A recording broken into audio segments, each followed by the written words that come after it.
So we're in Las Vegas as Germany Trade and Invest because we are promoting investment into Germany of international companies. And you may or may not know that Germany has a very strong renewable energy market, and a lot of companies are over there either producing solar cells or in the wind energy business. So Germany, because of its political policies, has a very strong market. As a matter of fact, they have the most installed photovoltaic PV in the world, and have been for quite a few years. In wind, they're right behind the U.S.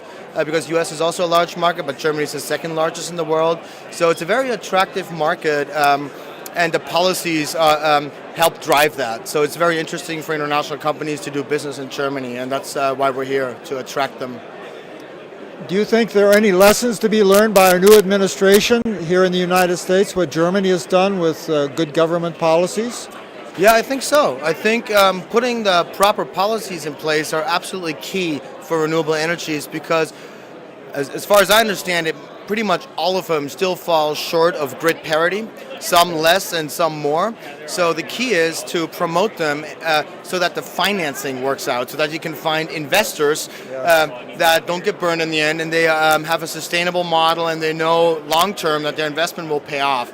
That's what you need to drive a market. You need to make it attractive for investors. Otherwise, the projects aren't going to get off the ground. So absolutely. Now, as you know, I've been involved in the automobile industry, and there's a big push for hybrid vehicles and electric vehicles. Daimler is very big in electrics there, along with Volkswagen and BMW in hydrogen. Yes. Is there any expertise that Germany can share, or products that they can provide to the U.S. in those areas in transportation? Yeah, I mean, it's quite possible. I'm not an expert in the automotive industry, Okay. but I do know the German automotive industry is top-notch. You know, they produce very high-quality products and are very innovative in the engineering. So I would say, from my gut, yes, but you would have to consult an automotive expert to really get into the particular details of.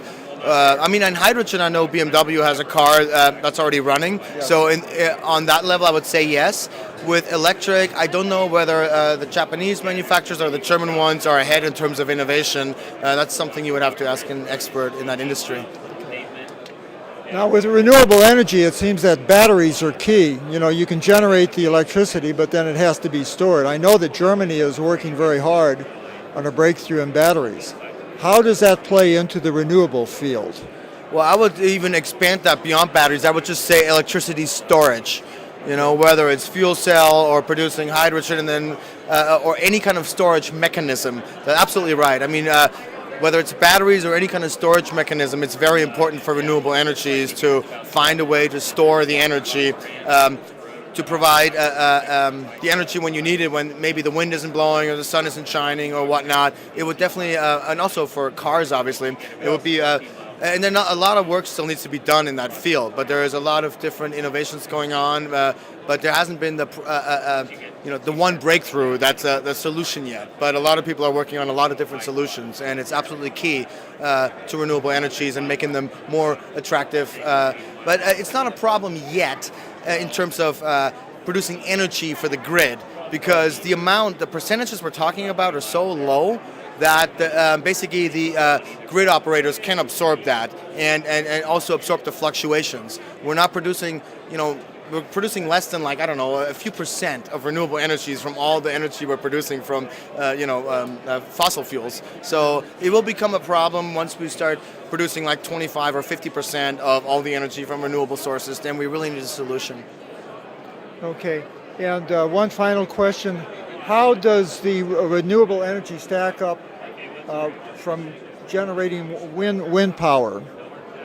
What do you mean by that? I don't understand. Wind power is very big in the Scandinavian countries. Yes. And some of your other renewable that you take place in Germany. Yes.